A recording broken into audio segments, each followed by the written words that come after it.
A story born 100 years ago of a noble man whose life is worth reliving and looking back to. He's the only president with a national strategy. You'd think that Marcos was the bogeyman, etc. But he was actually a very kind person. The way that the Marcoses promoted the country, promoted the Filipino, is something I think that cannot be equaled in any administration. His story speaks of the great Filipino dream, a father of a nation in conquest for absolute freedom, true justice, and real democracy for the Filipinos. The great slogan that he followed was, he wanted this nation to be great again. He was the one who was actually seeking for an independent foreign policy out of the ambit, out of the axis of the United States. It was President Marcos who declared for the first time what is now known as the Calayan Group of Islands as subject to the sovereignty of the Philippines.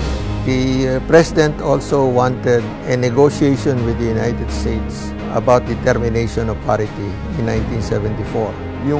Yung ginawa ni President Park Chung-hee sa may Korea ay yung strategy ni President Marcos na ang pinakamataas na level of development ng Pilipinas over the last 50 years ay nung panahon ni President Marcos, specifically during the earlier years of martial law.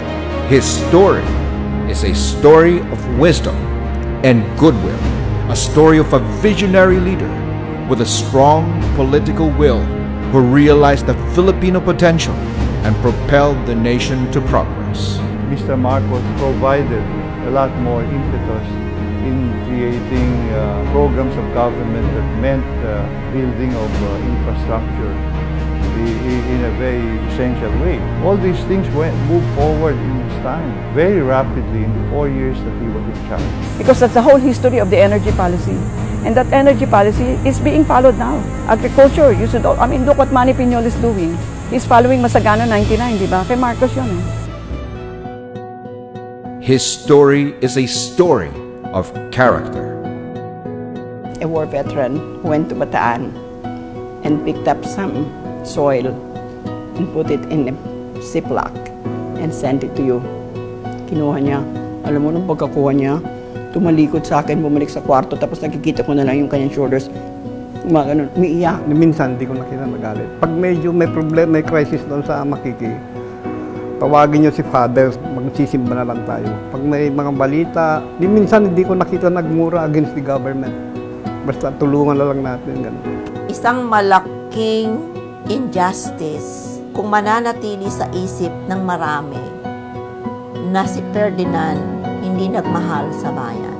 He loved this country so much that he was willing to sacrifice the presidency when he could have definitely attacked the people there at EDSA.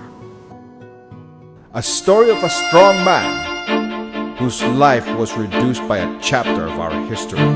I have proclaimed martial law in accordance with the powers vested in the President by the Constitution of the Philippines.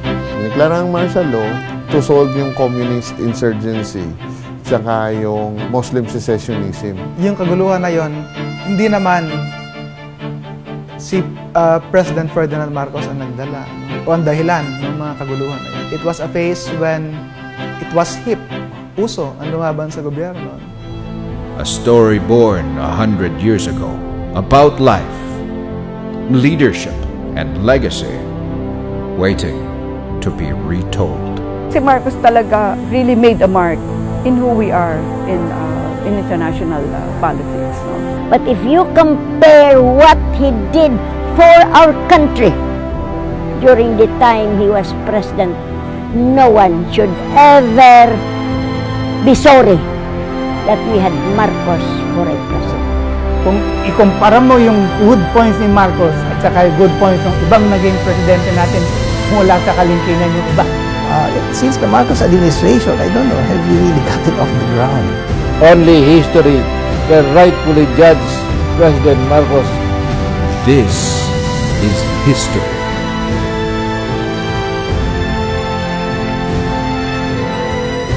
This is the story of Marcos.